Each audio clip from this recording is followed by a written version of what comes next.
All right. Mhm. Okay. Hello tonight. Hello. Good evening. Good evening. It's so good to see your Oh, faces. Excited to talk about the episode. I did have to go back and look at 701 to be like, because now since we did Steven 7B first, I'm like, wait, what already happened and what didn't happen? yeah. Anyway, tonight we're talking about episode 702, The Happiest Place on Earth, and written by Tony Graffia and directed by Lisa Clark. I'm Courtney Williams, producer of Outlander Behind the Scenes, and I am drinking tonight a little bit of already drunk Pellegrino and cranberry juice and water. So, my overall impression of this episode, I think this is a really good episode. It's a great combination of factors that we'll get into more specifically later, but I was super entertained and engaged and emotionally engaged. And yeah, I think this is a good one. I really enjoyed it. Hello.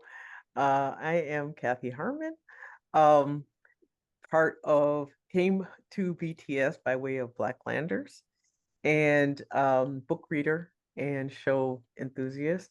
I am drinking lemonade and tequila with a twist of lime. Um, Beautiful. and so yeah, my husband and we're on a tequila kick right now. My overall impression of it was it was one of the most enjoyable that I've watched just because there were so many different components that were good in and of themselves, but then combined they also, went together. So I just liked it. I thought it was a good episode.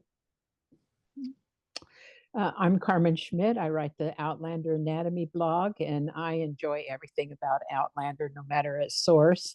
Tonight, I'm drinking bubbly wine with my caramel coconut, little bit of additive to it to make it really stand out. Mm. I would rank this episode as a good episode. It was not my favorite, so I'm a little bit different than you folks in regard to it, but I thought it was good and solid. And it pulled a lot of elements together, I felt. Okay, awesome. And I just wanted to mention that Carmen is actually the medical, if I'm not mistaken, or anatomical consultant for the Outlander books, starting in with book 9, right? Go tell the bees that I'm gone. Yeah, that's the only one I've done. You haven't I done 10 at all yet? no, I've written and offered my services, but I haven't heard back from her, so we'll see. Yeah, that's pretty prestigious Wow. there. Not only is it prestigious, it's also well deserved. Thank Yeah, you. well, yeah. Thank you, Very well Kathy. deserved. No, you are. Like I said, I wish you had been my anatomy professor. I loved anatomy. It was my favorite class in med school. Yeah, But man, it would have been really good had you we'd been. had fun, I can promise Yeah. you. I always tell people, anatomy is her passion and she's a master. So, I mean, yeah, and Diana's Yeah. knows you, so of course. Yeah. Okay, so let's jump into favorite scenes. Kathy, did you have a My favorite scene? favorite scene. Oh gosh, I had quite a few. My favorite was Jamie with Amanda at the stable when he was showing her the horse. And then of course followed straight after by Claire showing her surgery. I just thought that grandparent scene was just so well done and so well placed. I just Yeah. thought it was that was my favorite. Both of those are Well, like that both of them combo? and combined, it was like Yeah. one was good, but when they did it with each of them showing, even though the results were different, but it's just that, each of them, taking her, holding her, showing her their space. I thought that was Yeah. just That really was sweet. precious. Mhm. I agree. They were the top two on my list.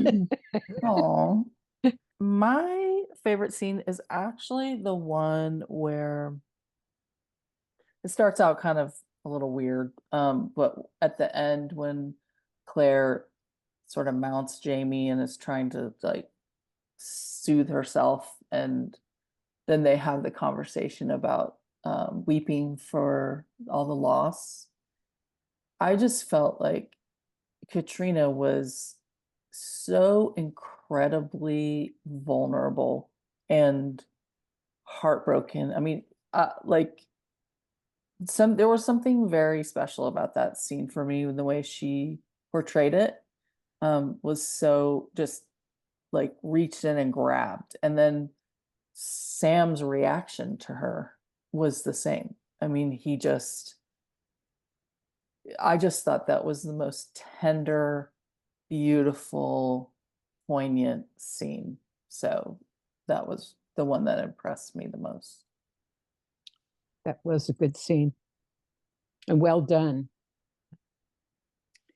And I can see her doing that too, you know, in an effort to try to, as you say, soothe herself and her wounds that she's suffering from. I thought the departure scene at the Standing Stones was well done. It makes me cry every time I watch it. It doesn't matter whether it's in tandem or, you know, 6 months later and I watch it again. I cry at it because I have two children that live on opposite ends of the country from me. And so I have to say goodbye fairly frequently to them and their families. And it's very painful. And they're just on the other side of the country. Imagine on the other side of 2 centuries and how difficult that really would be. I thought everybody was very solemn and serious and loving, and took a moment, you know, to say their goodbyes, genuine goodbyes that were perfect for each relationship. And so I liked that one. But my first two were really the grandma grandpa scene. Those were my favorite. Since I've watched this the first time, I've had a child leave for college. And so, yeah, I felt it in a whole new way of like, Yeah. Yeah, I just really. Yeah. Yeah. I liked the scene where the first part of the scene I wasn't so impressed by with Alan and Claire. But when from the point that Ian killed him to the point where they buried him and Mrs. Bug showed up, I liked that scene. I thought that was pretty because it was unexpected. I mean, most of the other scenes, even though they're really, really good, you kind of knew what was going to happen. That surprised me. I just didn't see that coming. The fact The that first time Ian killed him? No, the fact that Ian killed him, but that Mrs. Bugs showed up. It was just something she was like, well, That's because let's it get wasn't in the going. books, so you wouldn't have Yeah, I wouldn't have been known. prepared. No. And even the second time watching it, there was enough space in between the first time and the second time that I'd kind of forgotten. Yeah. So it was, but the way they looked so guilty, they were just like, oh no. Yeah. And then she was like, well, I guess if he, you know, He deserved if it. you do, if you did it, then he probably deserved it. And that was it. So, Yeah, that was an interesting inclusion. mhm. I think I've heard Matt Roberts talk about like, you know, upping the stakes a little bit in scenes to just kind of, you know, I don't know. So Mrs. Bug has that on Ian and Claire, and Mm. where is that all going to go? She seems to walk in at just the right moment to a lot of things. I do think it's kind of ironic that this Mrs. Bug is kind of a mumbler She's not at all like the book, Mrs. Bug. Not at all. who is like loud and Yeah. talkative, and this one's like, "Oh." She's pretty dour in Yeah. this portrayal. Yeah. Okay, I'm gonna say the scene where they're all four there and Claire is explaining what's going on with Mandy.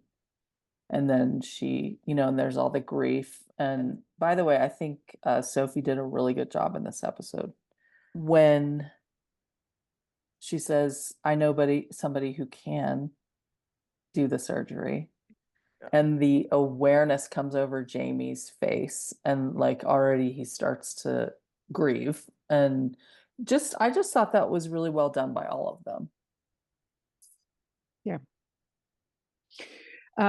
I enjoyed the meeting between Bree, Lord John, and William in Wilmington on the street.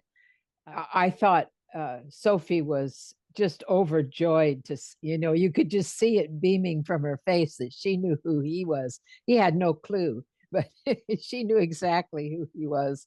And I just thought it was really enjoyable. I could see that happening in real life. Actually, it was believable, and Lord John was his usual reserved self. And I just thought it was really good. I liked it. It was different than what was in the book, but it was still, to me, it was very good. Yeah, there were a lot of little subtle differences in this episode that seemed that Yeah. really worked. Speaking of which, Kathy, let's go into what worked for you. You can say a few things. What worked for me actually was that scene, because of the resemblance between Sophie and William. They did a really good job with casting.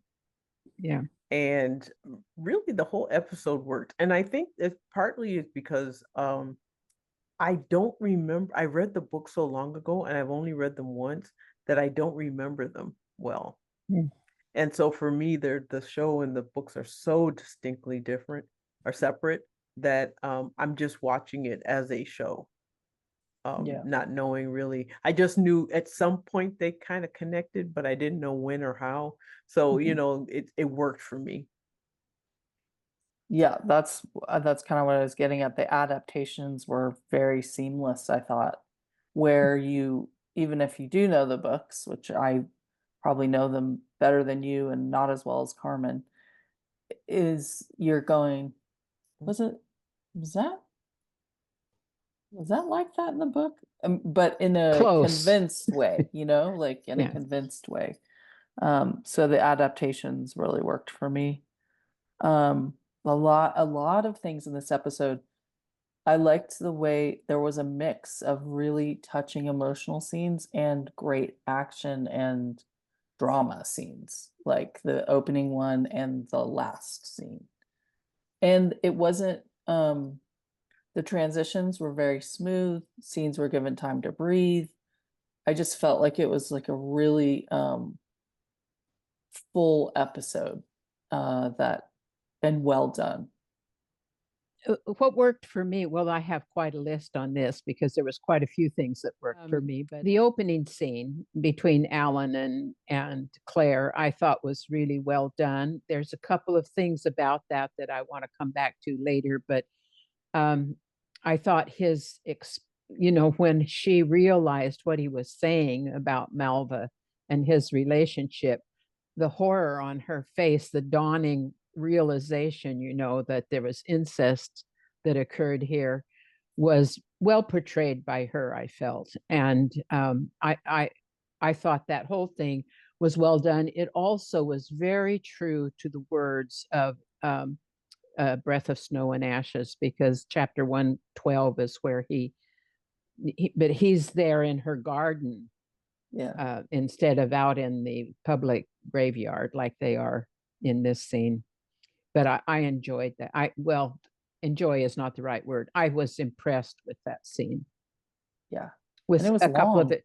Yeah, with a couple of exceptions. But like I say, I'll come back to those when we get to what didn't work about it for me.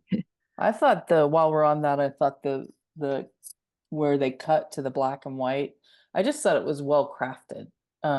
So you really knew what was going on. Oh no. You didn't like that. Okay.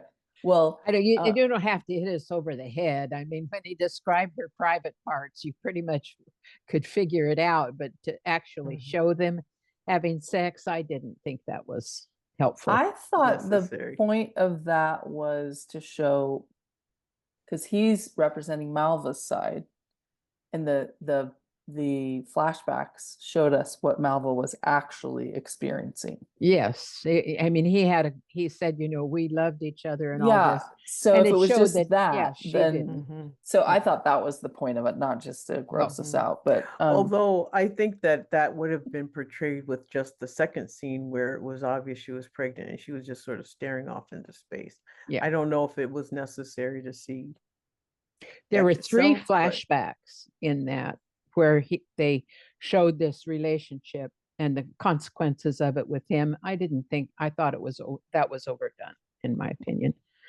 One Okay. would have been sufficient, I think, if they wanted to do a flashback. Oh, I actually thought Sophie did a really good job again in the birthing scene. She did with the birth of Jemmy too. It was really convincing, and I thought she did a good job, and I thought she did a good job with this one too. So I thought that was that worked, and we got to meet Mandy and welcome her into the world. And then the other thing which really worked for me is when Bree asks Claire, can it be fixed? You know, when they're talking about the problem with Mandy, and I'm jumping ahead a little bit here. And she says no, but she knows someone who can. And I presume she means Joe Abernathy, which would be wonderful if we get to see him again. I thought that was a really good addition. Helped people to understand, I feel, the limitations that Claire was facing.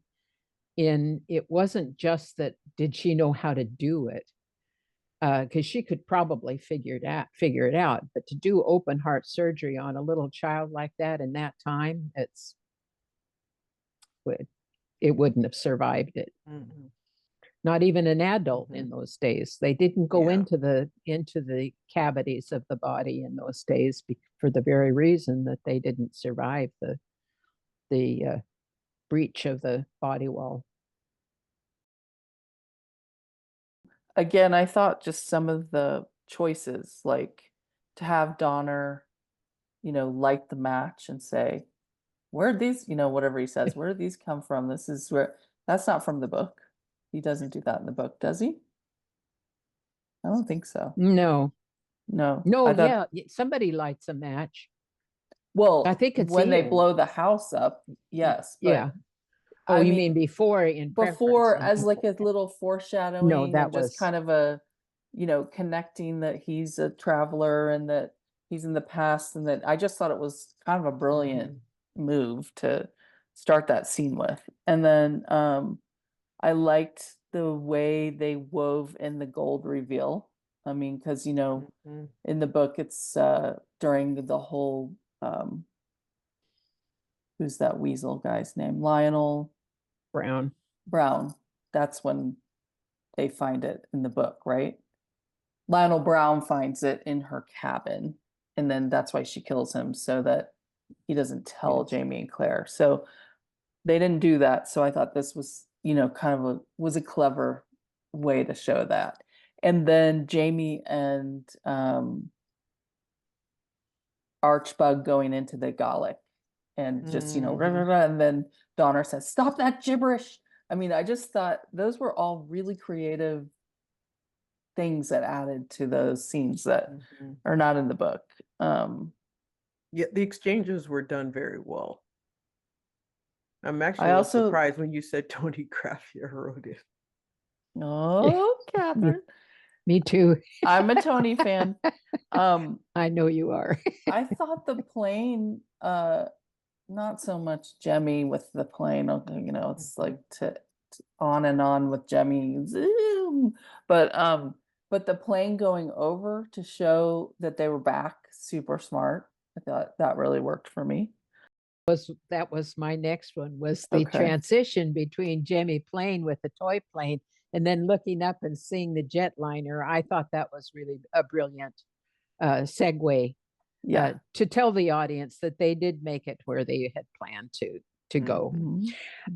I like that moment between Lord John and Jamie when he gave Jamie the sapphire that Yeah. it harkened back all those many years ago, to Ardsmuir when Jamie had handed it to him, and that he had kept it next to his heart all of this time. If there's any question whether or not he loves Jamie, I don't think, I can't imagine anybody having any question about that by now, but I thought that was really well done. And then one more I'll add is that Jamie and Claire praying to Saint Eligius, and I may not be pronouncing that correctly, but Saint Eligius is apparently the patron of hostlers or ostlers, horse people. Is that what they're called? Equestrians? Well, I think anybody No, I who think handles horses. the old not one was the more the I think the groups. ostlers is a more Ostlers. archaic term. Yeah. Yeah. But anyway, horse people. Yeah. They could be riders, they could be tenders or trainers, but he's their patron saint. And I thought that was really cool because, and why would he choose it? Well, he'd had her in the stable and told her, Mandy, that she was going to be a great horsewoman someday. So that's Yeah. where I figured they were going with this choice of the patron. Yeah, when he says that's between me and the wee lass. Yeah. Add a couple more, and Lord John Grey and Jamie were on my list too. I think the way Sam plays this, Jamie's a little bit more. It's a little bit more reciprocal in the show. That was what I was thinking as well. Yeah, in the book it feels more like one-sided, unrequited love, and Jamie's kind of oblivious that he's so in love with him. Like there's not looking at each other with tears and stuff like that. But particularly,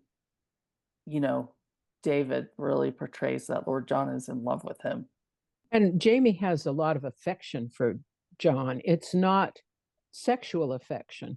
Right. But it is a genuine affection that he feels for him. John has done a lot for him and his family. So we haven't seen carnal knowledge yet. It's hard to keep it. Go be like, that hasn't happened. So Jamie's just open right. and you have my son, and of course I love you. And yeah. But his reaction when he left the room was very it was very clear that he had strong feelings for John as well. Yeah. Not the same type, but still strong. Right. Carmen, you'll have to tell me, but I appreciated that in the scene where Claire throws the gem out the window, that Jamie said, we should probably go fetch that. I don't think that happens in the book, and it bothered me. I was like, which one? The book or the book? Yeah, it bothered me too. Because I was like, they wouldn't just throw it out the window and then make love and forget about it. So I actually felt redeemed by him saying that. Jamie's too Scottish and pragmatic to just throw a gem out the window. I wouldn't do that. You don't know when you might need it, Well, yeah, and it's a gem. Yeah. I don't know. Anyhow, so I liked that. That worked for me. And this isn't where it happened either. She throws it out the window back in the house in there when she's on the ridge. She throws out the window of the house. Yeah. I mean, how are they going to find that in the dark? It's a black diamond. Anyway, I see we're worried. I had the little goodbyes on Ocracoke. And just the transitions and Catherine, you often point this out, the pacing, just even though this episode had the mix, like I said, of types of scenes, they paced it really, really well. And the scenery, the transitional scenery, like even the Ocracoke, beautiful beach. I was like, I want to go there. Yeah. Courtney, I didn't hear you say who directed this. Lisa Clark. Yeah. Okay, I'm familiar. I'll say more about her in BTS. Yeah. Okay. Just a microcosm, and that is going back to the Ocracoke parting. I loved when Jamie acknowledged Roger and told him how much he appreciated him being his son-in-law and the father of his grandchildren and the husband of his daughter. because Roger has really wanted that very, very badly, not having his own father, and he looks up to Jamie so much to have him acknowledge him and support him and make those their parting words. Yeah. Excuse me. Oh, To make those his parting words, understanding it's probably going to be the last time they ever see each other. I was very touched by that, and I thought that was well done, well written. yeah. That got me too. It's interesting because with this weekend being Mother's Day, and my son-in-law actually sent me a message very similar, because that essentially that the love he gets from me is the love of a mother that he wanted, essentially. No. And I just, yeah, and I had the same reaction you have, Carmine. Food. I got a similar letter from my daughter-in-law, Oh. who is estranged from her mother, and she wrote and told me how much she appreciated me, and it was a great Mother's Day gift. No. It really Yeah. was. And you forget, that being a parent isn't just the ones you give birth to. You can really have influence right. on other people as well. Sometimes And, more, mhm. depending on their because they age. they really appreciate you because they know what Right. the alternative is. But Well, and thank God for the village to, mhm. fill in the gaps that we humans have with our kids and with Yeah. probably not our spouses.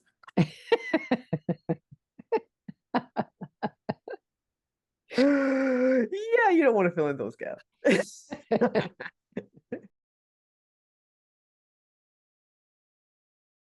Oh My God. hubby, I'm Okay. sorry, you guys. I'm just no. Yeah. That's okay. No, that emotions are awesome. No, And I Carmen, agree. I was gonna say, Oh, like, you no. attract estranged people who are estranged from their mothers. That's how I feel. I do. I have a lot of people that have come into my life that have mothers that Mhm. they either have lost either literally or Mhm. they are estranged from them. It happens a lot. You Yeah. know what? And I went and took flowers to my mom on Mother's Day, not flowers, balloons and coffee cake, and our family had this big falling out in November, and I was just like, she's 88, she's alive, I'm going over there. And um I just kept it super light and short, and it just worked. Her husband didn't speak to me, but it was good. And I was just good. like, I think I'm coming to a place of being like,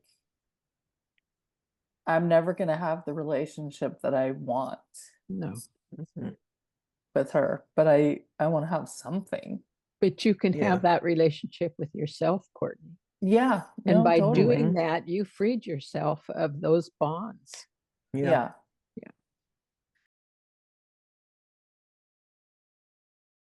Well, it's Yeah. only taken 58 years. It doesn't stop. It You doesn't keep stop. learning. Yeah. Yeah. Uh, Because anyway, my mother's that to Anthony as yeah. well. I It mean, just that's just such a beautiful It really thing is. that we can be that to people and that we Mhm. have that in our village, Yeah. I in can our see why she families. would want to just hug Anthony. He is just a doll. He's so cute. He is cute. But they're so funny because she was this whole weekend she was like giggling and I was like whenever he's around her she just She probably has a crush on him. I mean she's like 95. She's Well, that 95 doesn't years matter. old. I know, but it's just cute. I just like it. Yeah. She's but it is very nice though to have that. Okay, let's go to the least favorites.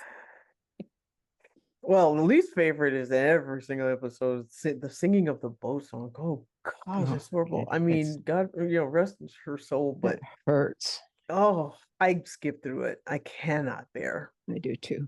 I can't bear it. My least favorite, bless his little heart, was the scene with Jemmy where they're like, how do you know? Or whatever. And he's like, it's singing. She can hear it too. I mean, I was like, wow. And I know he's a little kid, but it's just like, I mean, he actually did well in the Ocracoke scenes. I'm like, couldn't they have reshot that? Like, Yeah, what why the didn't they do heck? that? Maybe they Mhm. did. Give him Maybe a this is little the shot best of one. whiskey or something. No, I'm kidding. What? Loosen him up. It really was painful Yeah. to see that and Yeah. listen to it. It wasn't well done. No, but Bless then his the heart. adults didn't react.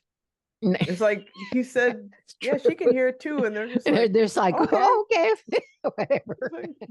Like, how do you know? They're like Or their why reaction did is, oh my God. it's like they just take it as stride. Okay. Yeah, that kind of dropped off the cliff in a way. It was just like it was that scene was not this the whole scene well actually done. was not especially well done. I would Mhm. agree. That's probably Yeah, I mean, it would have been better to have the adults tell that this happened. Mhm. You know, I showed the rock and he could hear it, and he says Mandy could hear it, and then they're like, oh my God, but that scene was just Badly Yeah. done. Yeah. maybe they anyway. were tired and it was the last scene they filmed. He's They such were a out of cute little energy. boy, and I mean he's He is little, darling. but that Yeah. just, and he's looking like this. The baseball reference when Bree was giving birth, we're the bottom of the ninth. I'm like, Oh. what? Like, why are you making baseball references for a game that's not even popular at that time? That probably, I can't even imagine her being a big baseball fan anyway, as a British person living in Boston, maybe. But I mean, it just didn't fit. It was not. Yeah, that It wasn't Yeah. very didn't sound like Claire-ish. Claire, did Mm-mm. it? Yeah, And it just didn't make Yeah. sense. I guess that was her being modern. Yeah. Well, Yeah. you're gonna be modern, then take her off the chair and bed and let her have her baby a different way. actually, I have something to say about that. I know. It is an actual, it is Okay. anatomically, it is a better position to be in. It is. Yeah, then lying But down. it was I an was like, keep unusual, my mouth shut, but yeah, but given the times. Yeah. Okay. so my other one was, I think I only had two, is the Bree and Lord John Grey scene when she's like, you should tell William, he deserves to know. And then in the book, Lord John is like, are you crazy? And he's just like, I can't even, I can't, we're not even connecting here. And the way they had played this one, she was like, he'll still love you. I still love my dad. And then Lord John's like, See, I took it as he was just sort of good. being indulgent. He was like, I'll Okay. just indulge this child and let her go on because I'm not doing it. So what Okay, difference does it I make? just heard his face was like, really? Well, That's she what doesn't it's- understand what it would mean to him as a Of lord. course. It's Mhm. it would be Of course. But unthinkable. I thought he was less, that part where she was like, he'll still love you. And then his smile is just kind of, Because I that was wasn't like, the point yeah, of why they don't want to tell him. Yeah. exactly. So maybe that's right. Maybe he was just saying, humoring her. Most of mine centered around the scene at the beginning. As I said before, I think 3 flashbacks to them, her burgeoning sexual relationship and her pregnancy because of Alan. I thought that was unnecessary. I mean, in U.S. productions, we don't leave much. It feels like we always have to explain everything right down to the wire. And if you watch a lot of foreign films, which I do, They don't do that. It's here in the United States that we think we have to explain every little detail. We don't trust the audience that they can figure out what you're Yeah. what's going on. And then the other one was, where was Ian? Well, when Alan was telling Claire, that was wide open. He wasn't anywhere around. How did he hear it? You wouldn't be able to hear the kind of details to kill a man based on, what the conversation you were hearing, unless you were fairly close. And he was nowhere. He shot him in the back, so he would have been behind him. He's nowhere in there. So, I thought, well, if it had been tree covered area, then okay, he could have been in the trees, and heard something like that. But which happened in the garden setting because it was, surrounded by trees. But in this, I mean, that's a wide open field, and it was really very interesting to me. Okay, I'm going to depart from you ladies because I did not like the grave digging scene off into the woods and Mrs. Bug coming up on them like that. Crack. The little stick. But the other one is, remember when they're arriving at Ocracoke and they're in a rowboat? Well, Ocracoke Island is 20 to 25 miles from the coastline of North Carolina in the ocean. Wow. You're rowing a rowboat of 6 people out to this island. Yeah, I thought, that probably wouldn't have happened. So maybe they rode their horses. No, they wouldn't have. That wouldn't have worked. Some distance, and then where would they get the boat? I mean, anyway, whatever. Oh, Okay. Wilmington, somewhere around near Wilmington. Oh yeah, because they went probably. from Wilmington. Yeah. So, but to row, imagine rowing against the ocean waves With a newborn and newborn for 25 miles.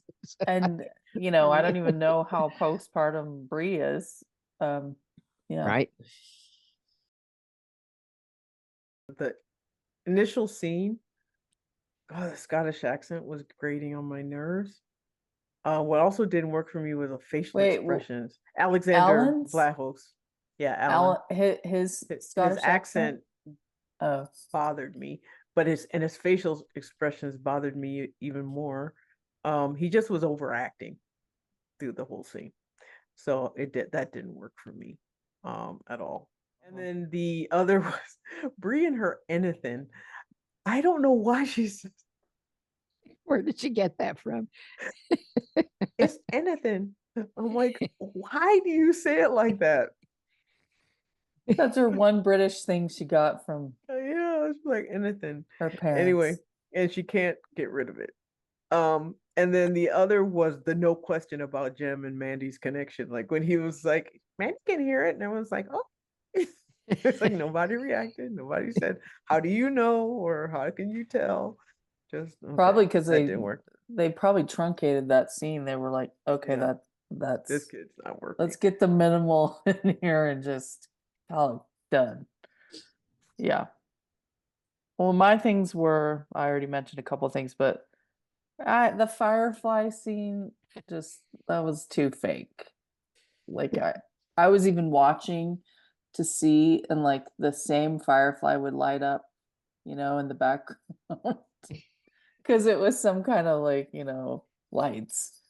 There are such thing as firefly lights, and I suspected that's what might. Of course, it might have been CGI too, but I don't. I just they could have not done quite so many, and then it kind of would have seemed a little bit more realistic. But have you ever been around that many fireflies? That we don't have them on the West Coast, not in Oregon anyway. yeah. So I don't know. I've not really seen them very often, but I will tell you that I looked it up. Well, they are about a firefly's bioluminescence is so low that it's only about 2,000ths of the luminescence of a candle. Those were really bright lights. Yeah. Well, and they're also very quick. They Yeah. don't like hang, they don't like stay lit for a long time. Anyway, so that scene, uh, it kind of felt forced, like to get in the Disney World illusion thing. The scene where Jamie is telling Claire that he's seen her in her own time, same thing. She was like, oh, Wouldn't you be astonished by you'd be that if your astonished. husband told I you? thought, what? She was a little too underwhelmed. Mm-hmm. Because in the book she is astonished. She's, and you Yeah. would be. Yes. You'd be, wait a second, you're telling me you can see the future or the past, or like time travel, and so that was weird, I thought. But Yeah. those were the two main things for me. When Jeremy and Claire are riding back to the ridge, I saw The Karen. Myrta's Karen. It was there. I wrote that down. I wrote that down. Number as one. things you noticed. Number two, Was it in the right place? yeah. Oh, Well, good. it was a close shot, so it was hard to say, but it looked like it was it hadn't gone close to the house. It hadn't walked gone up. wandering like it has before. Right. The ridge hasn't always been the happiest place on earth, I have to say. So Yeah, I like thought that I was didn't- really interesting to me, because there's been a lot of sorrow mixed in with it, which is true to life. I mean, that, Mhm. but to say it's the happiest place on earth, maybe at that moment she was feeling that. I don't know, but I they thought just that was, got ripped out of there by the Browns, and yeah, like yeah. I And think back to when she was abducted, and Yeah. all that trauma. that's why Um, I feel like that whole theme was a little forced. The happiest the place Mickey on earth Mouse. thing. Yeah. And especially since she said Disneyland, they were in Boston. So they would have gone to Disney World, not Disneyland, unless they flew across the country. Was But Disney World in Disneyland is in- existence then in '68? Which was the first one? Was Disneyland? Disneyland. It's was the been in only one? existence since for 50 Which years. one? Wait, which one's in Florida? Disney World. Disney World. And the way you know is World is WO, so Orlando, and Disneyland is Oh. LA, so it's Los Angeles. Oh, okay, that's a good one. Yeah, they were saying Disneyland. Mm-hmm. No, they would have gone to Disney World from Boston. You wouldn't go all the way to Because she said they went often, like they went more than every once. Like summer. She said, Yeah. every summer. But I don't know when Disney World was find it out. also written. I mean, built. Built. Yeah. Oh, It's so built well after Disneyland Disney was World. first? Yes. Which one was first? Well, Disneyland by far. Disneyland Oh. was in existence when my daughters were 6, and she's now Oh, 62. well, maybe that's what. Maybe there was no Disney World when Yeah, she was. I don't know Because when she it was born built. in 43 or something. Well, 44? Right around there, because it was 68 when they It came said back, Walt right? Disney World officially opened October 1st, 1971. Yeah, So no, that's Yeah. too. it's It too would late. have been land. Yeah. All right, good Yeah. job. They did their research. Um, They flew all the way across the country with that. Only child. that fireball at the end when the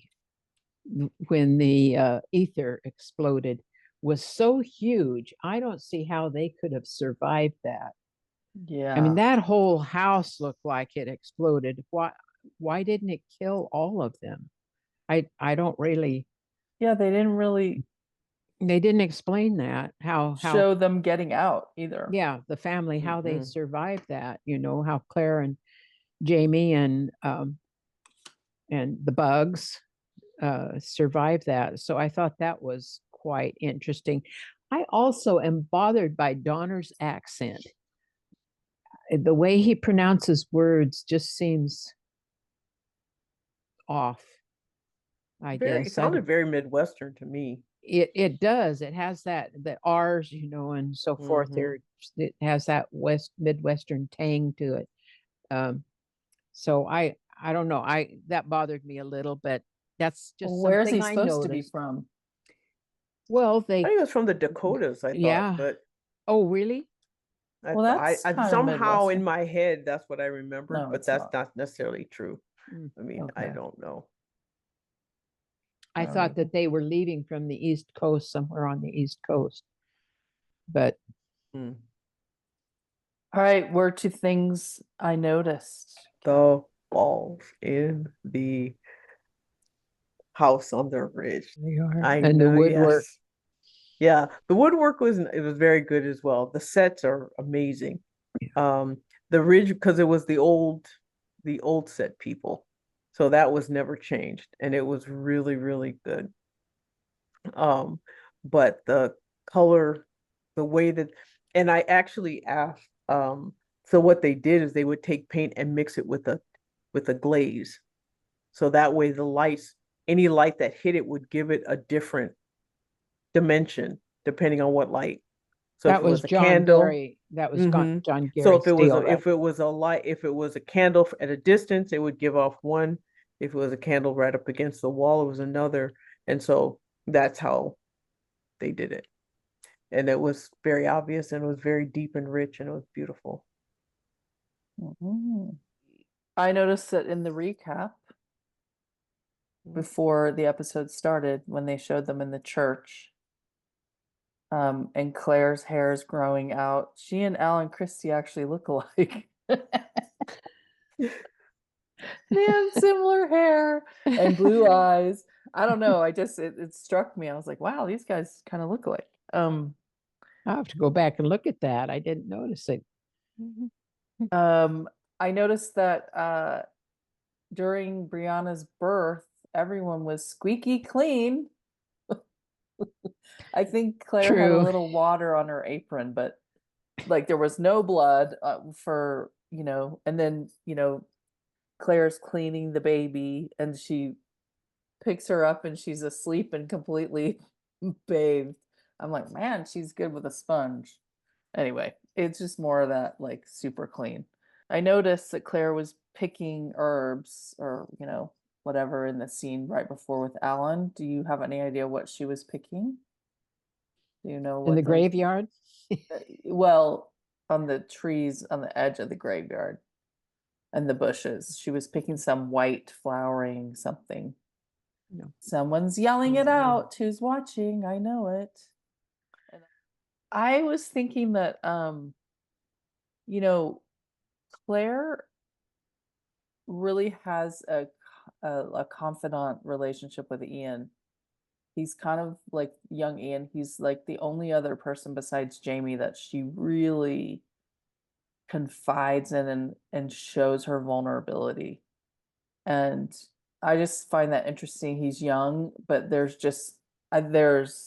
they just have that bond and they have that Yeah. relationship. She doesn't even do it with Bree. It's Ian more so, I think.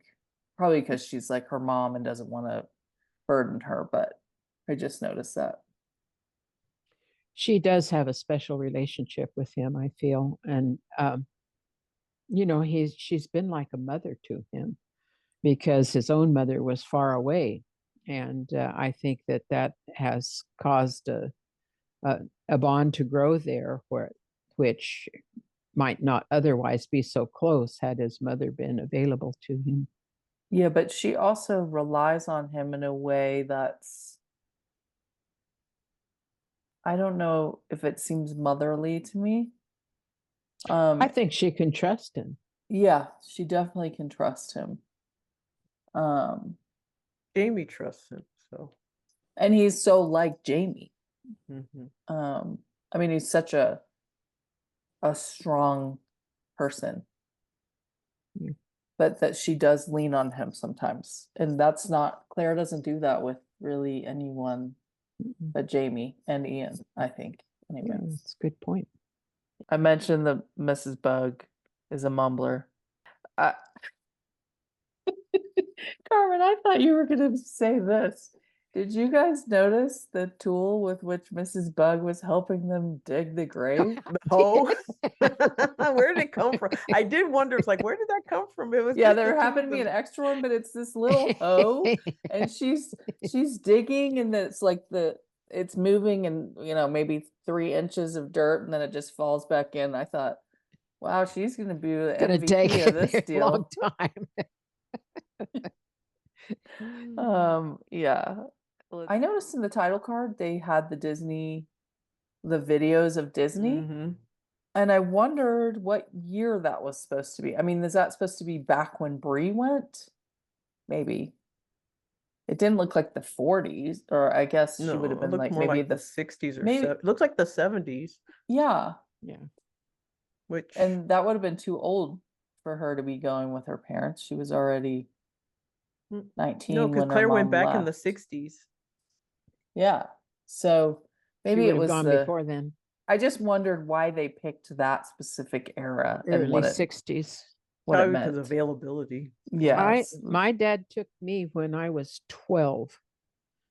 To Disneyland. Mhm. Yeah. So that's 70 Wow. years ago. Wow. Wow. So it's been there a long time. Yeah. And the, I think that they probably took her. Well, she said they took her many times. So, Yeah. Yeah. it would have been over a period of time. But yeah, I thought that the pictures they showed were more consistent with what would have been within the 60s, maybe. So Yeah, I went when I was 12, and then I took my daughters when they were 6 and 5 and 7. So somewhere around there. So that would have been about 1970. And so I would have put those videos somewhere around there. which is too late for Brie. Yeah. She's like already Yeah. anyway. I just was curious about that. I thought Roger looked really cute in the birthing scene. He had a cute haircut, he looked young. I don't know what Antoinette would say. Um As long as he keeps that beard under control, I'm okay. I don't like it when it gets growing down all the way down onto their necks. Oh God, when they're in the carriage going to Wilmington and Jamie and Clara are on the horses and Roger and Bree and the baby and Jemmy are in the carriage. I just thought of Antoinette and the log baby. Because it wasn't, it just looked like they had a blanket, kind of like a bunched up blanket. So I was just laughing, remembering her talking about the log baby. Oh, I noticed when the Lord John Grey and Jamie scene ended, and they were showing Jamie in the hallway or wherever, they played the Lord John Grey theme music, which is really beautiful. It's the horn. I don't know, you probably know, Catherine, what it is, but maybe a French horn? I Well, was I gonna have say, to listen to it again. I do remember the music. In fact, I put that as one of my standouts, but I Yeah. didn't write down what it was. Yeah. Well, there's But his theme song is that it's well, like, French horns are very melodic, so Mhm. if it's a horn, Yeah, they are. it would probably be a French horn more so than a trumpet. yeah, I think it is a French horn. So that's it. And then we're to medical Medical. anatomical. Well, Do you I'm gonna guys go want to first because I take a know little? Carmen's gonna break it down like nobody's Go business. first. All right, I'm go good. for it, Kathy. Medical anatomical. Okay, I'm just gonna go. I'm not gonna get into the details of it. I'm just gonna kind of things I noticed that were medical. First of all, that was not a newborn baby. Um, newborn babies are squiggly, wrinkly, and covered in like the white film, and that baby was not. Was that a technical term? Scrinkly, drinkly? What was Wrinkly, that? scrinkly, yes, and covered in white film. Yes, that is technical. Vernix.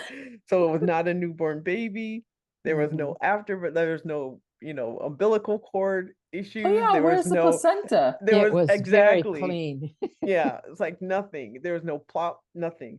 Okay, so there was no There was a afterwards. squish. They did squish. I didn't hear the squish and I didn't see anything because there wasn't anything to catch. There was nothing, like they weren't trying to catch something, that something would have fallen out Yeah. after the baby, but no.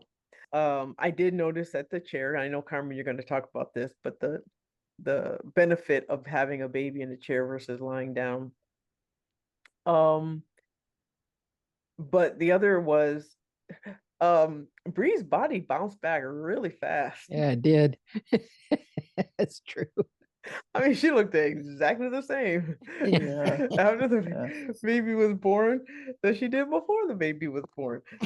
But anyway, that's that.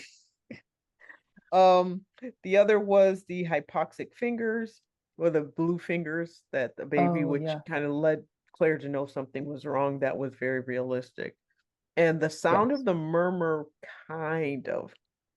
So the sound of the swishing when she was listening to the baby, um, it wouldn't have exactly sounded like that with a patent ductus arteriosus, but they got the swoosh part right, but not the rhythm of it right.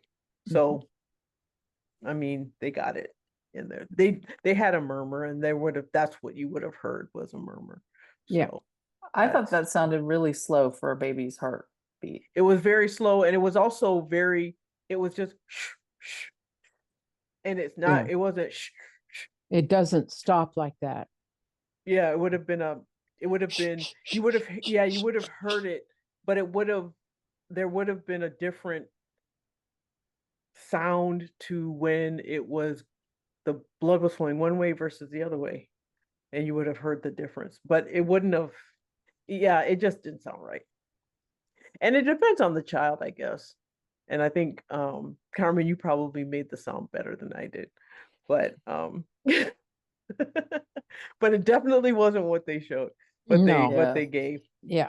That was an adult's heart that they recorded. That's what I thought. Yeah. Yeah. Because it was so slow. But If you know, even with a baby like that, I mean, what I want to Mhm. comment on the stethoscope she used. It's called a Mm. Pinard stethoscope, and it was made for obstetrics originally. But you place it over the heart area of the baby, and then you put it to usually to the forehead to listen to it. And your forehead? the Mhm. yeah, 'Cause the practitioner's forehead, because Why it not to your transmits through the ear? bone. Well, to the ears. Oh. It'll do it either way, but I mean, it's more stable if you put it against your forehead. Mhm. But anyway, you can do it again. She put her ear to it, I noticed, but you Mhm. can put your forehead to it because it Yeah. transmits through the bone. If you tap your Mhm. forehead, you can, you can feel, you can hear it very well. Mhm. Yeah. Bone is a good conductor of sound. But one of the things I did notice also with that is the incompletion of the physical exam. I mean, if you're really worried about something and wanting to figure out how severe it was, you would look at toes, you'd listen to lungs, Mhm. you'd press on the abdomen, and she didn't do anything of it. Yeah. Especially when uh Roger mentioned later that he heard wheezing, which Mhm. basically suggests that there's, pulmonary Some edema. lung So pulmonary yeah, edema, that's right. so there was lung backup Right. of fluid. So Right. She only noticed two things: the nail, the blueness of the anoxia represented in the blueness of the nail, and Mhm. listening to the heartbeat. And then she made a diagnosis after that. But I agree with Kathy; she would have done more. She would have listened more carefully. She'd listened to the lungs, not just the heart, and done a more thorough exam, looked at the toes, like Kathy said, to see whether or not they were showing the same blue tinge in them, which means that she's not getting enough oxygen to her tissues when that happens. Yeah. So the Pinard stethoscope was actually invented in 1895. So it's been around for quite quite a while. And what she was listening to with the heart was called a machinery murmur, because when you listen to it, it sounds very much like a machine. It just keeps rumbling. And you can go online and listen to it if anybody's that watches this wants to go listen to it, just Google machinery murmur and then look at the videos on it. And there's a bunch of videos and you can hear it. It'll represent it and you can hear what it sounds like. So it's not lub dub, which would be very fast with the baby's heart, lub dub, more like that. It's not like that. It's shh, shh, shh, shh, more like that, I guess I would say. So the ductus arteriosus, what Mandy had was called a PDA, a patent ductus arteriosus. A ductus arteriosus is a channel, a blood vessel that connects the pulmonary artery, which takes blood from the right side of the heart to the lungs, and the aorta, which take blood from the left side of the heart to the body. And it's there in fetal life because you don't need to send blood to the lungs to be oxygenated. So you don't need the pulmonary artery to be carrying a load of blood to the lungs. You can't oxygenate it. They're not breathing there, right? So the oxygen. You mean in utero? Yeah. Yeah. I said the fetus. So it's yeah. getting its oxygen supply From the via mother. the placenta, Mhm. right? Through the mother through the placenta. And so this shunt saves putting blood to the lungs, and it bypasses the lungs and goes out to the body and circulates around, picks up oxygen through the placenta so that the supply of oxygen keeps going to the baby. When the baby's born, that is supposed to close off within usually the first 24 hours. And it closes physiologically. Anatomically, it closes about a couple of weeks later, but physiologically, at least, functionally, it closes off very soon after birth, normally. What's the difference between those two? Well, because it actually, the lumen of it, the hole in the center, actually fills in with connective tissue. So it's not there anymore. But you can have the wall contract down before that happens. That's the physiological one. Then the anatomical one follows later. Okay. Okay, in the case of Mandy, and this isn't uncommon, especially in preemies, where a PDA, as they call it, a patent ductus arteriosus, is quite common. But if it's not a premature birth, then usually they close off very quickly, physiologically, and then later anatomically. And what happens with that is that then the pulmonary artery carries blood to the lungs, it gets oxygenated, it comes to the left side of the heart, it goes out the aorta, and the oxygen is supplied to the body. If you have a patent ductus arteriosus, then that blood shunts instead of going to the lung to get aerated, it's already deoxygenated because it's coming from the body. So instead of going to the lungs, it goes into the aorta, and now the aorta has mixed blood. Some of it's oxygenated and a lot of it is deoxygenated. So that's why they get the cyanosis or the blueness in the nail beds, because they're just not getting enough oxygen. And the other thing that happens is that the aorta has such a high pressure in it, it pushes blood back into the pulmonary vessel, which then carries it to the lungs and causes edema of the lungs, and that can result in necrosis and all kinds of lung problems. So, she didn't have a good prognosis. Sometimes they will still close even after birth, and later on they'll still close on their own.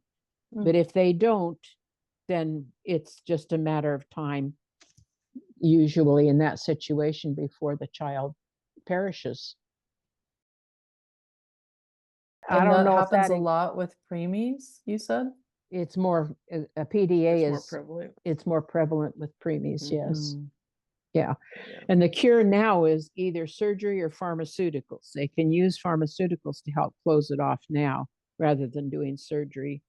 And the reason why they don't want to do surgery, if I could take you into the anatomy lab, you would understand it so well.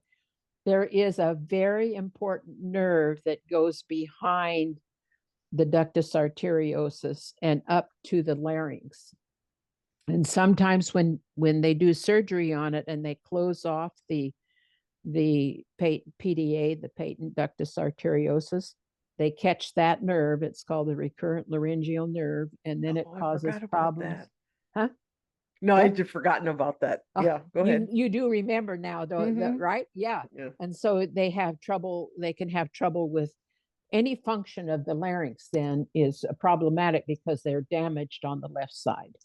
This is So, on the left side. So so the they PDA is on. sometimes lose their voice Their completely. voice will be weak. They may not be able to Oh. cough properly. They may not be Oh. able to control their breath properly, swallow. Aspiration can happen with it. So it's not a good Pretty situation. serious. So if they can get it to close with pharmaceuticals, that's a better solution than What type going of in through the chest. pharmaceutical does that? Oh, prostaglandins. I want Really? to say something like that. I didn't Oh. look that up.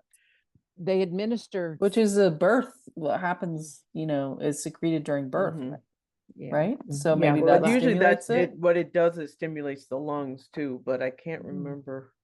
I have to look it up. I don't remember. Interesting. Doesn't that have Yeah. something to do with surfactant or something? I know in the lungs it does, doesn't it? Sure. I don't remember well enough to be Yes. here, Well, and I did yeah. not look it up. The surfactant is absolutely necessary for lung function. But I don't remember. I What's don't know what surfactant? pharmaceutical. It is a body compound that reduces the surface tension of the fluids in the alveolar sac. It basically allows it. Okay, putting it simply, Yeah. it basically allows the lungs to expand and contract, and while they can expand and contract, there can be an exchange of air. So Right. exchange of oxygenated versus deoxygenated blood. So Without carbon dioxide in surfactant, it. what happens when you breathe out is that the lung sacs will collapse and adhere to each other. So Oh, for wow. surfactant allows them to stay open, right, Open. Kathy? Yeah. Yeah. Okay. And staying open, then it allows the exchange of oxygen and carbon dioxide. Exactly. It's truly amazing how many things have to go right. Yeah. The human to body is just fascinating. That's why I It loved really is. anatomy. It's like all the things that our body does. Yeah. And you're like, how in the world did all these we- systems Get- interconnect? And we don't even and pay they any have to attention get to it. just right, Yeah. like Mhm. when I remember Yeah. having babies going, it's so amazing that it works. Mm-hmm. I mean, when people say it's a miracle, it really is. I Yes, mean, it's it like, is. how is all this possible? Yeah. And then that's just the anatomical stuff. When you start Yeah. getting into the chemical stuff, Right. and the That's a whole other biochemical, world. the molecular, Right. and it's even Yeah. more fascinating. Yes. Yes. It just is. Yeah. Well, I guess I could say here the birthing chair, something about the birthing chair. The birthing chair has been around for thousands of years. It actually is mentioned in the Bible, in Exodus, actually. So, and the Celtic descendants used the birthing chair or birthing stool a lot. And it's only in our time, right, or the turn of the 20th century, right around there, that they started placing women flat on their backs on a table. And that really is not a good position for a woman who's trying to give birth. In a birthing stool, she can press her heels into, some of them had stirrups for them to put their heels into, or they could put them on the ground and press so that they could bear down. And when you're on your back, you can't do that. You don't have anything to press against. And gravity, you don't even have gravity. No, you don't working have for you. gravity to help you. So in general, the general belief is that at least from the midwives, is that Mhm. it speeds delivery and increases the comfort of the mother to be sitting in a seated position and have gravity help them to. I did Quinn in the bathtub almost until I was in active throwing up in active labor. Then on the toilet, standing up, and then I was in a kneeling position on turned backwards on my hospital bed. I didn't lie down one time. And That's basically a Mhm. a seated position. But yeah, yeah, exactly. yeah. And that's I think I flipped over at the last because they were gonna do an episiotomy, and they did do an episiotomy. And so, but the whole thing was done with gravity, and Yeah. man, it was a lot easier than the first one Yeah. for me. Did the first one, were you on your back? Yeah.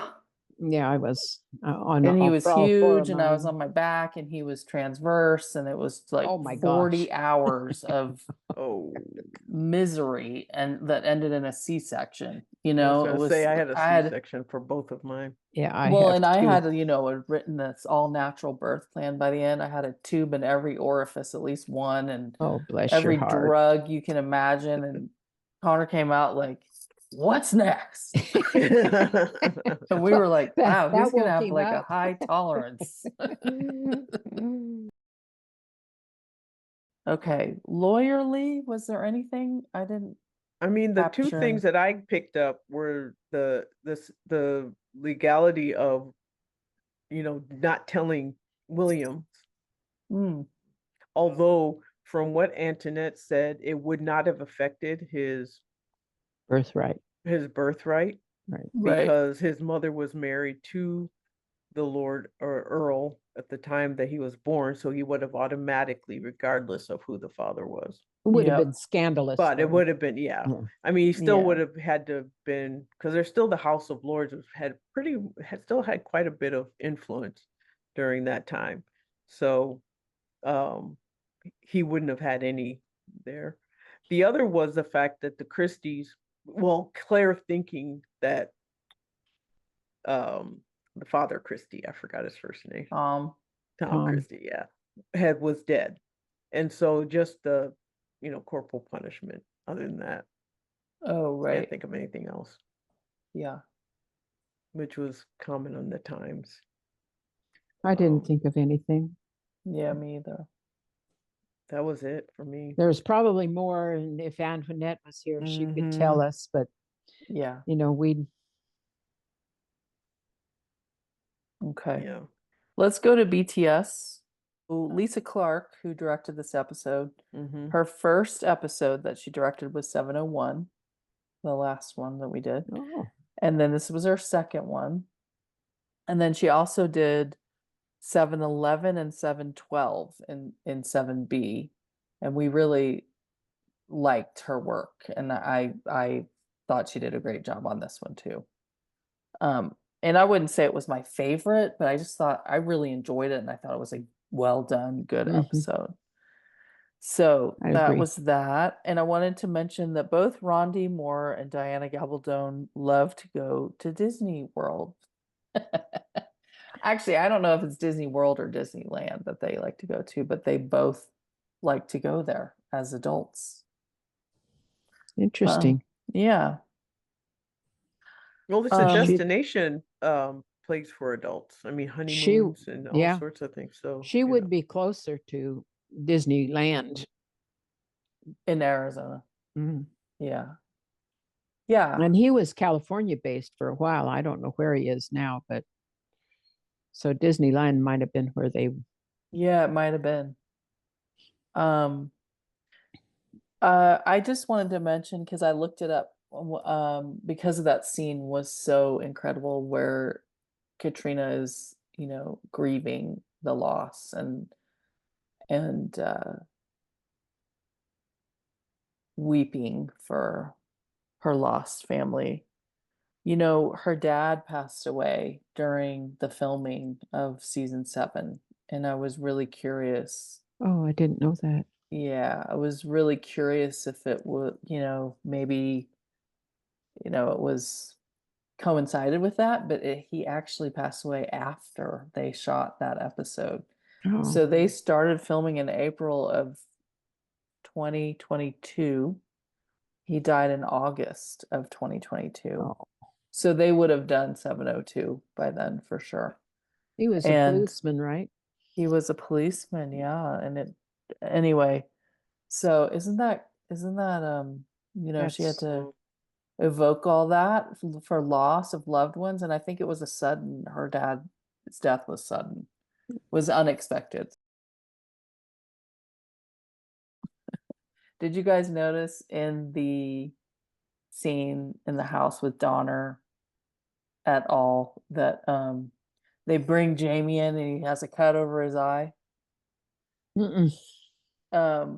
So he went for the first time to the fan convention, Sassenach, or what's it called? Not Sassenach. Sassenach City. Sassenach City, yeah.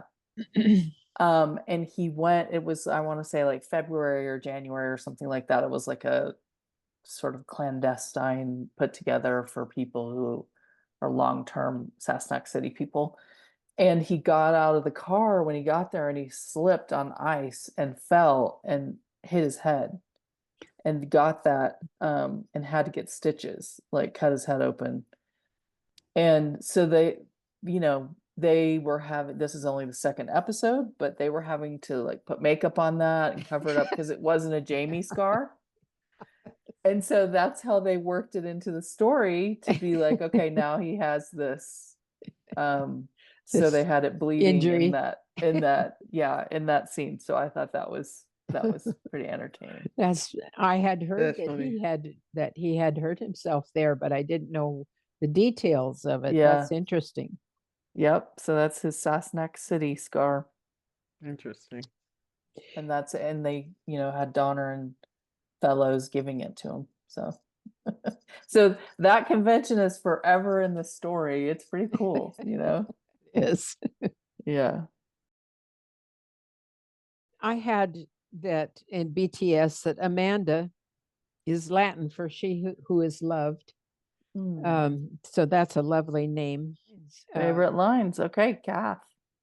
I had two. One, I can't remember what he said before, but he said, "God will have to wait." That was Jamie's line, which I thought was funny. Was that about but Mandy or? I can't remember what it was, to be honest. Now I can't remember. But my favorite was, I dream of the past. Why would I not dream of the future? I thought that was kind of good. Yeah, that's I like lovely. that line. Yeah. For your sake, I will continue, though for mine alone, I would not. I have it Yeah. on my list too. I think that's true. I think he Yeah. would get himself in a situation where I don't think he would commit suicide, but I think he would put himself in a situation where he'd just risk his life and let it go, But not with Claire there. Yeah, with Claire there, he wouldn't do it. Yeah. That's a line out of the book, and I think it's a good line. I'm glad she kept it. Yes. Shut up and quit that gibberish when they're speaking Gaelic. I don't know why that really tickled me. And I'll just say one more because that's all I have.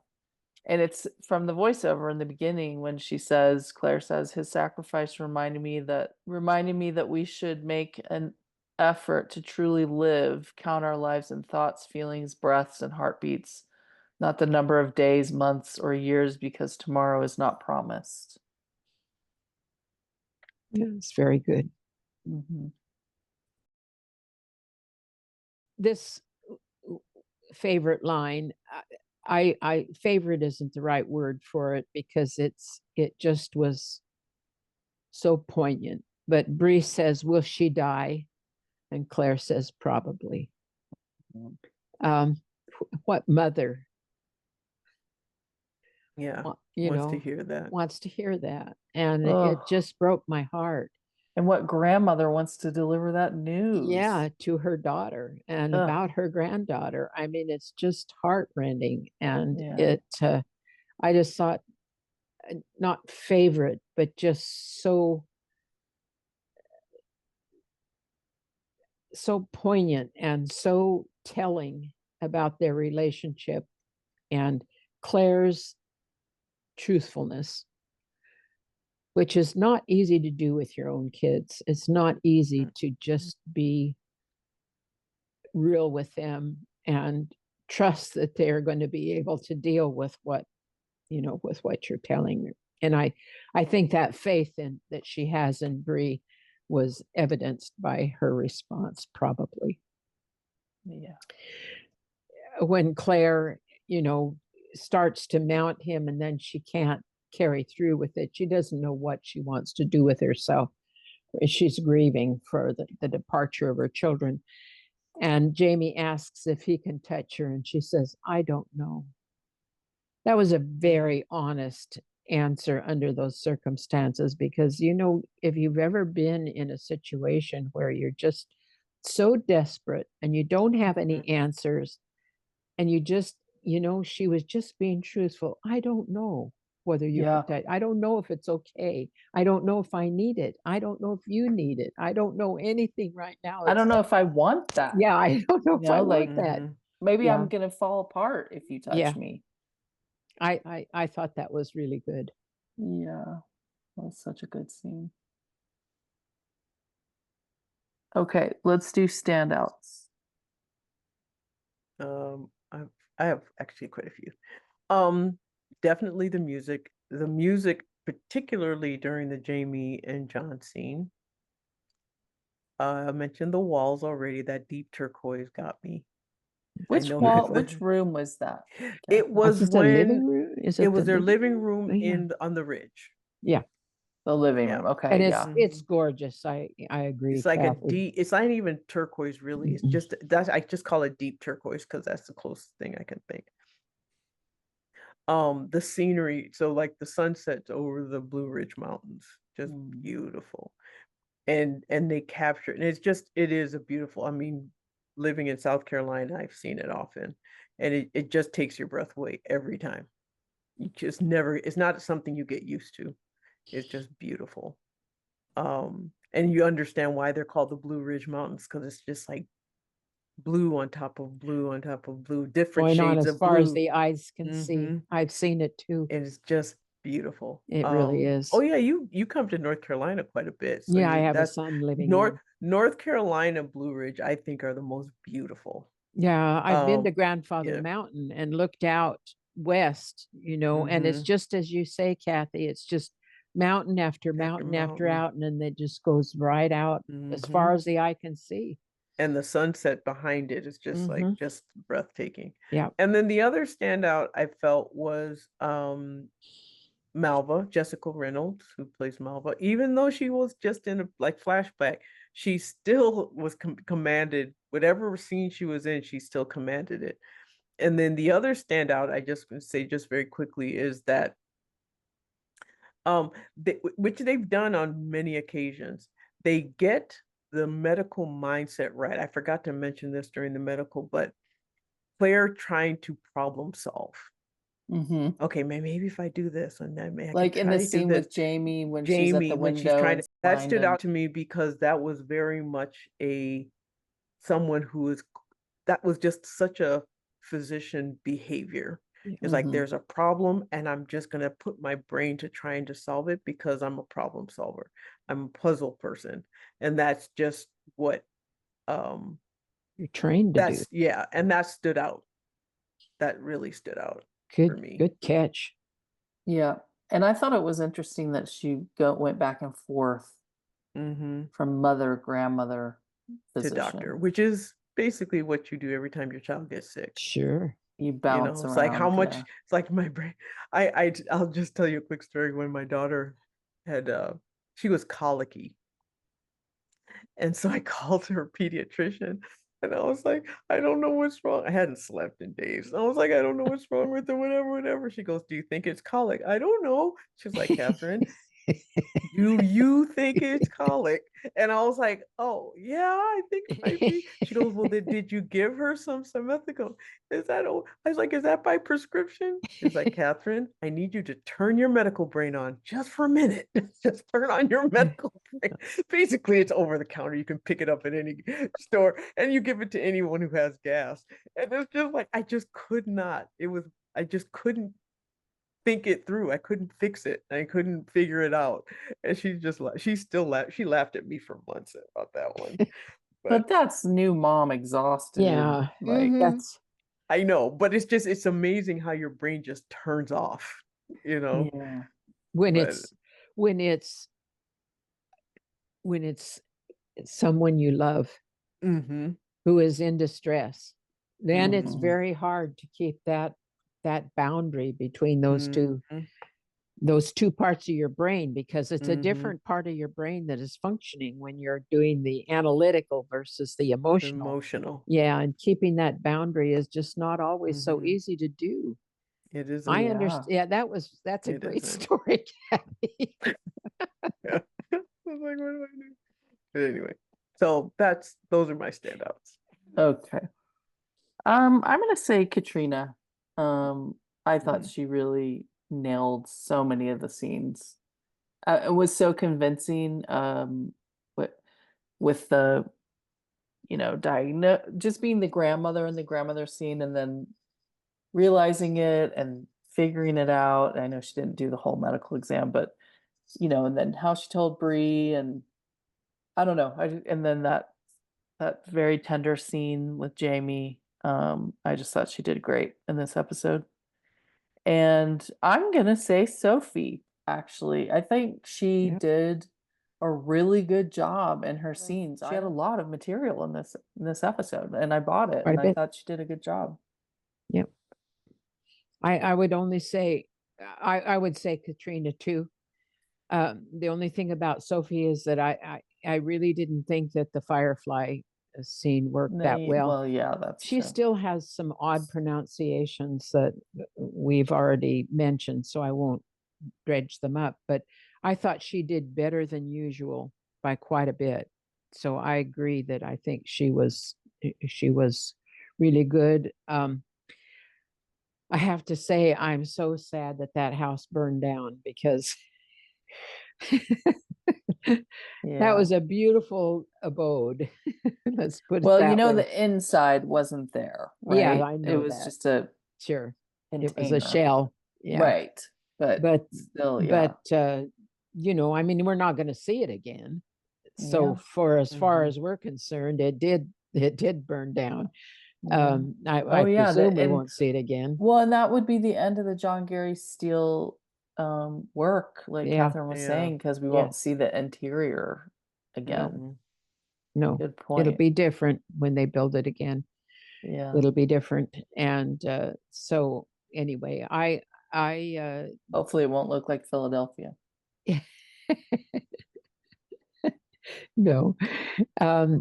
Yeah, I think I'd give my kudos to Kat for this, for her performance in this.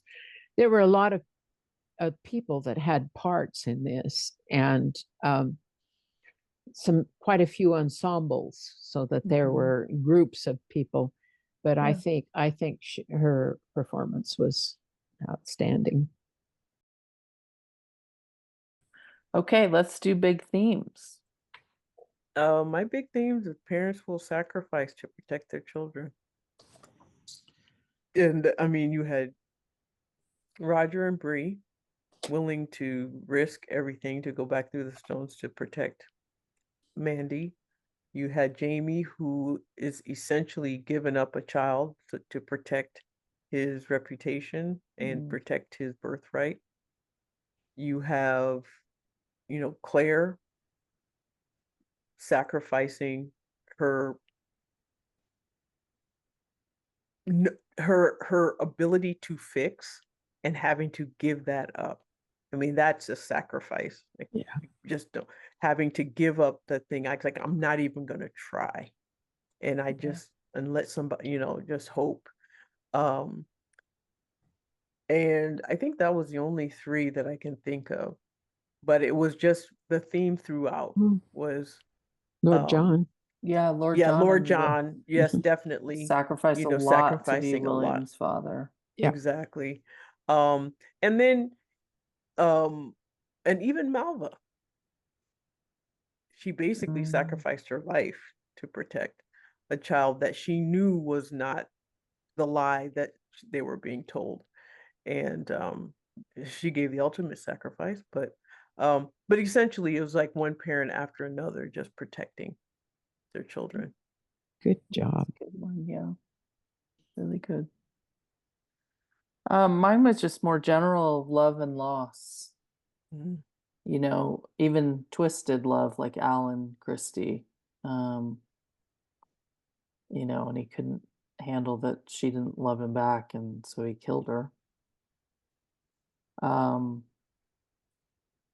and then yeah, just Jamie and Claire having to lose their family to save Mandy, and those guys having to lose them, you know, to go take care of their child.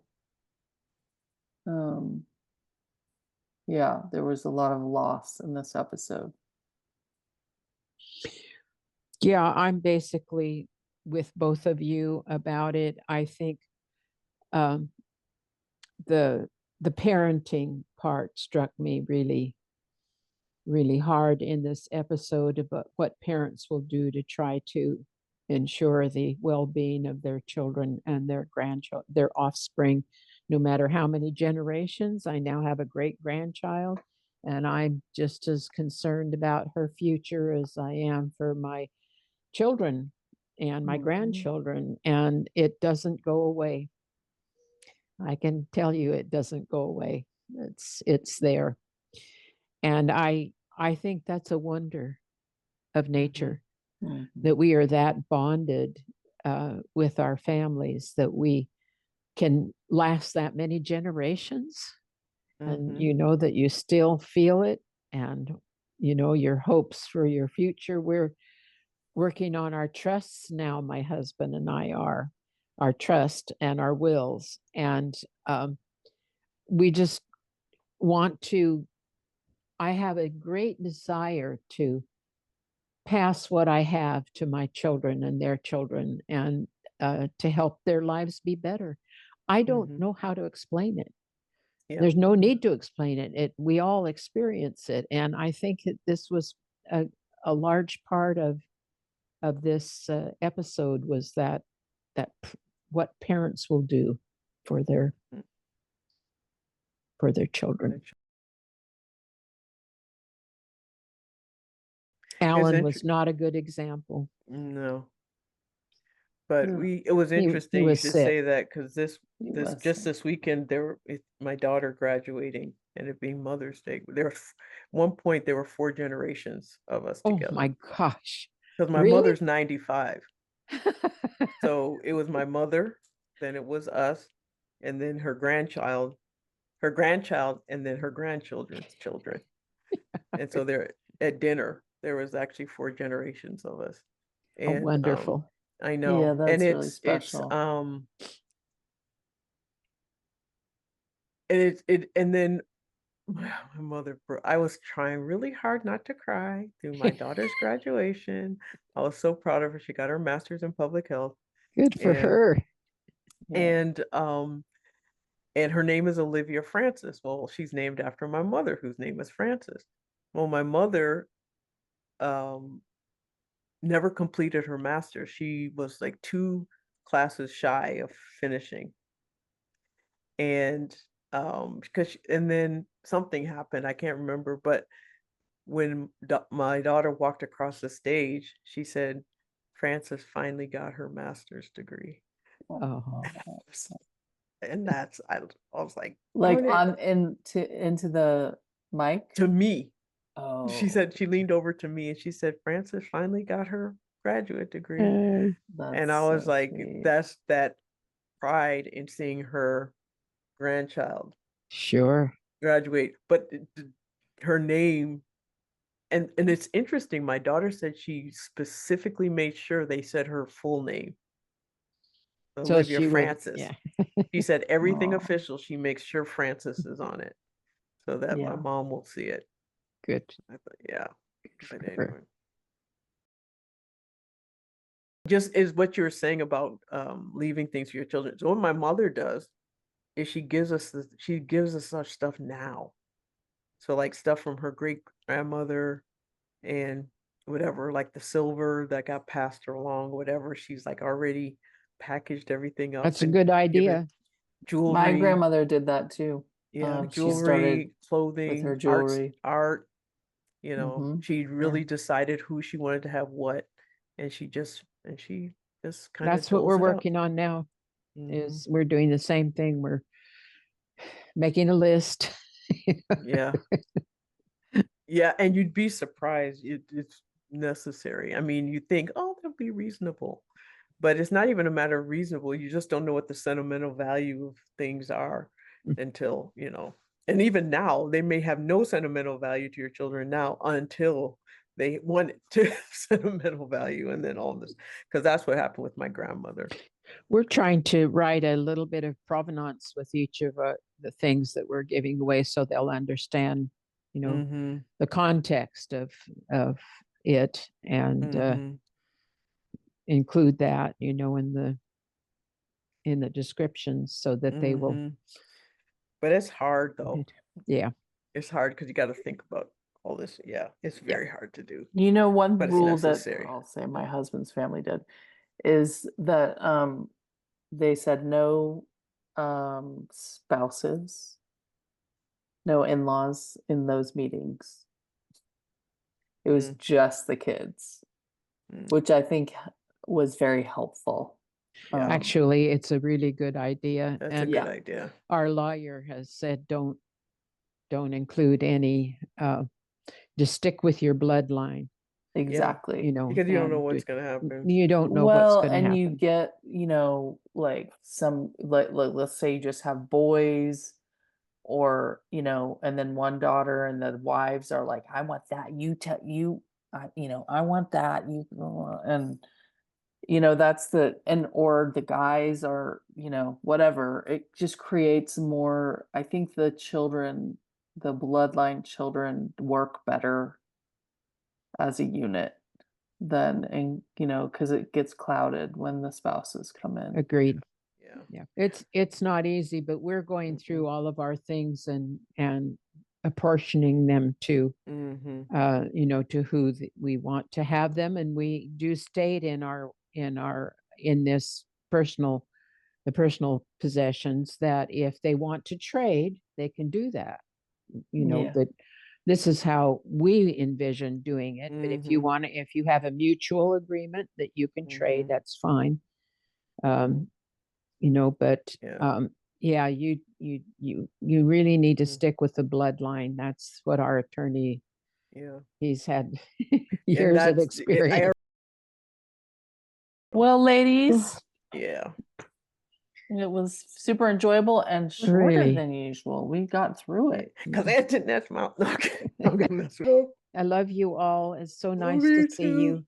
Love you I'm too. going to. Oh, yeah. It is You definitely sleep. past my bedtime. Yeah, it's your bedtime, girl. Yeah. Yeah, but it's way at past. 10:15. Kathy, we're usually getting you out of here at 11:30. I know. Yeah, This is actually pretty it's good. good. It's a Yeah. good one. Yeah. All right. Good night. Okay, Good night. love you guys. Thank you you. too. Bye bye.